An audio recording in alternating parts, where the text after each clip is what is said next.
Are we on? We're on? Excellent.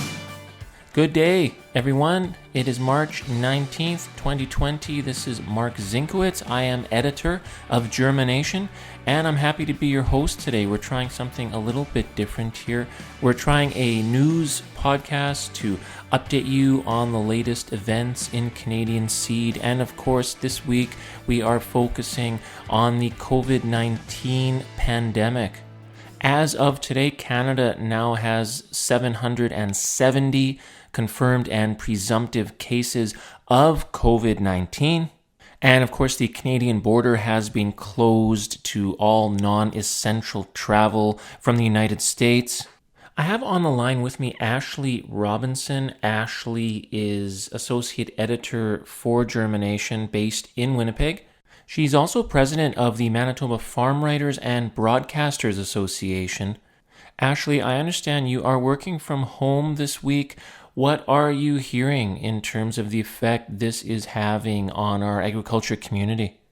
So with COVID, it's definitely happening at not the best time of year here in North America. I'm sure if you ask some of the ag industry, maybe not when it comes to conferences, but I'm sure there'd be a few more that would rather have had it. We had it at the same time as China, because if you look, they had it back in January and February, which in North America is actually a really dead time of year for us. Usually a time of year when farmers and the industry aren't actually having to be out in the fields doing anything. So it really would have been the better time of year for us to have it than now in March, as we're all sitting around trying to prepare to get the seed in the ground. What about government response? I know we've seen a flurry of activity in Ottawa this week. From what I'm seeing, government responses have been pretty good. They have put out releases where, or Trudeau has said things like, we're closing the borders, we're not letting anyone in that isn't Canadian or American, and then now we're not letting Americans in. And when, of course, this was announced, they were pretty devastating to the agriculture industry, especially when we're looking at foreign workers that are needed for the fruit and vegetable industries here in Canada. It was pretty devastating, because everything's unfolding by the hour. As I'm speaking, I'm sure things are changing right now. So things have changed, though, since that was announced, and it looks like we are actually going to be able to get those foreign workers in as long as they had previously worked on the farms where they're going to. So that's good. Another thing that's really been stressed during this time is that we want supply chains to move regularly. So that means getting products and stuff still here into the country and into Canada for farmers and for everyone to use, whether you're a consumer just needing to eat or you are a farmer needing to get your seed into the ground. So it looks like the government is really trying to work at keeping things running as smoothly as possible. This is a completely new situation for all of us. Nobody's ever been in something like this.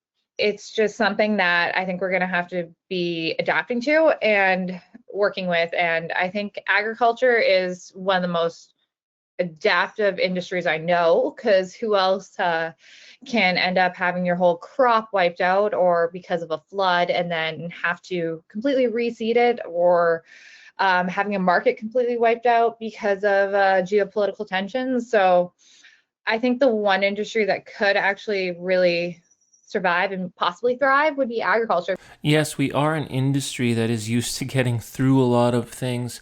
I have on the phone Alex Martin. She's the editor of our sister publication, Seed World magazine. She is based in Virginia.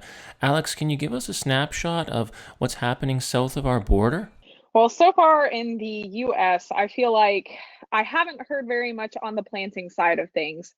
But right now, on the business side of things in the seed industry, people are not shutting down, but everyone has moved to remote offices. So everyone is working from home. The American Seed Trade Association, businesses, even things such as the International Seed Federation are also moving remotely to start practicing safe social distancing so we can start to flatten the curve, as everyone obviously has heard and known about for a while. But I think I agree completely with Ashley. This could have come at a much better time than planting time. But as far as I know, we're going to keep trucking on. The USDA has released plenty of releases within the past week. that says we're going to continue to move on, and they're tightening up a little bit on the APHIS side of things. So they're doing more critical inspections to make sure that everything meets good food safety. But right now, the transport is still going on. People are still getting groceries, and people are working to get their seeds planted into the ground. We also have now seen that plenty of seed related conferences are being canceled. The big one that's been canceled recently is the International Seed Federation's World Seed Congress in Cape Town, South Africa. Yes, I saw that news this morning. They've actually had to postpone that meeting until 2022, which is when they'll meet again in South Africa. They'll have another meeting again next year, but unfortunately, this year's meeting is just not going to be able to work because too many people come from too many different countries across the globe, and it's just not going to be feasible in the time of coronavirus to gather and to meet because there's too much at stake. Other than that, I think people are on the go. Right now, there are no travel bans that are permitting seed to be shipped, which is good. ISF has released a great letter to different governing bodies to encourage that they do not shut down borders to seed imports, because if they do that, then farmers across the globe won't be able to get the quality seed that they need.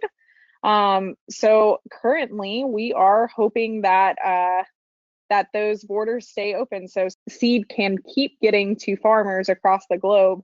And that way planting can continue and farming can continue and we can keep trucking on, even though we are experiencing something that has never happened in the last 50 to 100 years. Thanks, Alex and Ashley. Jeff Reid is General Manager for SeCan based in Eastern Ontario. Jeff, thanks for joining us. What for you guys is one of the biggest concerns at the moment? Well, when you're dealing with seed that's coming from, counter season increase, for example, would be one concern. Just, what's going to happen with shipping, in various forms, be it by air or surface, and what kind of holdups are we going to be looking at in the ports and with customs and clearances and all that sort of thing. And even in cases where we have, our phytosanitaries all in order and everything ready to go, then of course the question is, well, just are there going to be people in place, at border points and so on, even just to, to clear those shipments coming into the country. So hopefully, I think right now, as things stand, that should be okay. We're actually thinking that where we may run into potentially larger concerns are even just with domestic movement of seed. And, because, and of course not amongst, our independent member companies, they can, typically they can maintain their social distancing, I think, and for the most part, at this point anyway, still carry on, maybe not quite business as usual, but they can at least, still carry on business. But one of our biggest concerns right now is going to be just the ability to get trials in the ground this spring. And of course, when we're looking at, in some cases dealing with, be it laboratory personnel, maybe at governments and universities, and we know some of those are shutting down and being ordered to work from home. And, of course, we're in the seed industry, an awful lot different than a lot of other industries where, if something doesn't happen this week or next week, it can happen the week after or next month or a couple months from now. But, of course, in the seed industry, we kind of only get one crack at it each year. And so our concern is, particularly when we, when there's large nurseries with a lot of material to prepare, even just a week or two delay delay at this time of year can have a real a significant impact on your ability to implement those trials. Well, and you are the largest supplier of certified seed to Canadian farmers, so I imagine something like this is quite unprecedented in recent history. Thanks, Jeff. I have online Ellen Sparry. She is General Manager for C&M Seeds based in Ontario. Ellen is involved in the Canadian Seed Trade Association as well as the International Seed Federation. Ellen, how is it going over there for you guys? Well, there's probably impact on a couple of different levels, I guess, just because our business ranges everywhere from research through to providing product out through our dealer network to growers. So, on our seed side, first of all, anyone that I can get to work from home, I have done that.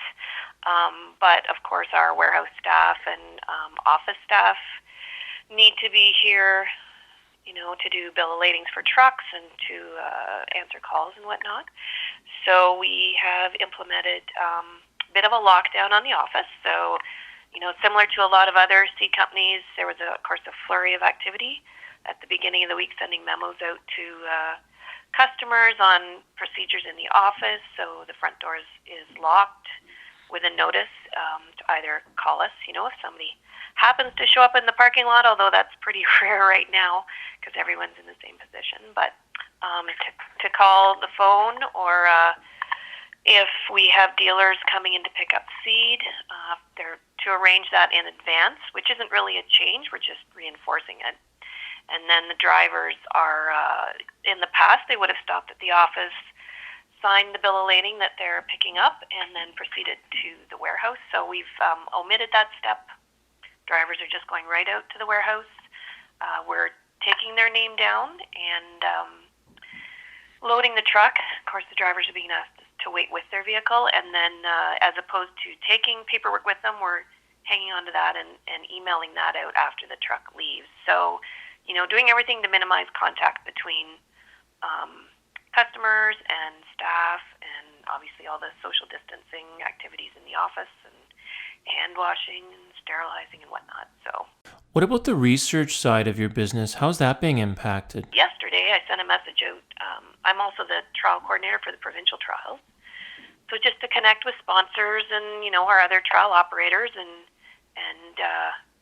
tell everyone communication was probably going to be key. And my understanding is the government offices, including the research facilities, are closed. So, they can't prep any seed.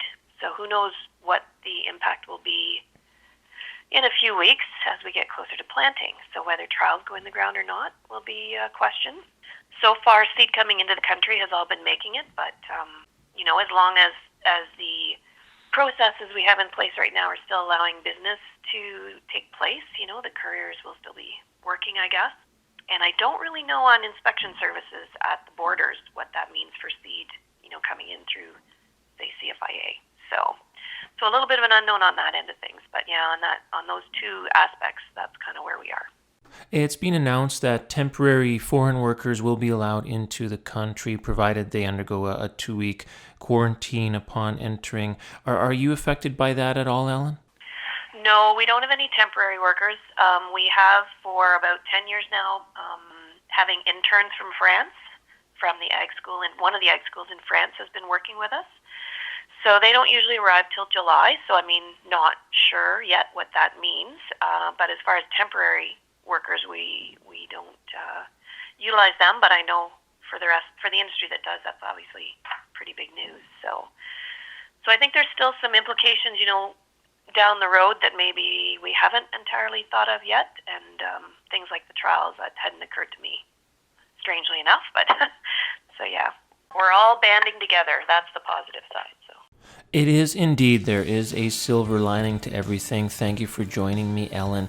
And thank you for joining us today. That's all the time we have, but we will be back next week with another update. For more podcasts, visit germination.ca. I'm Marc Zienkiewicz, and thanks for listening.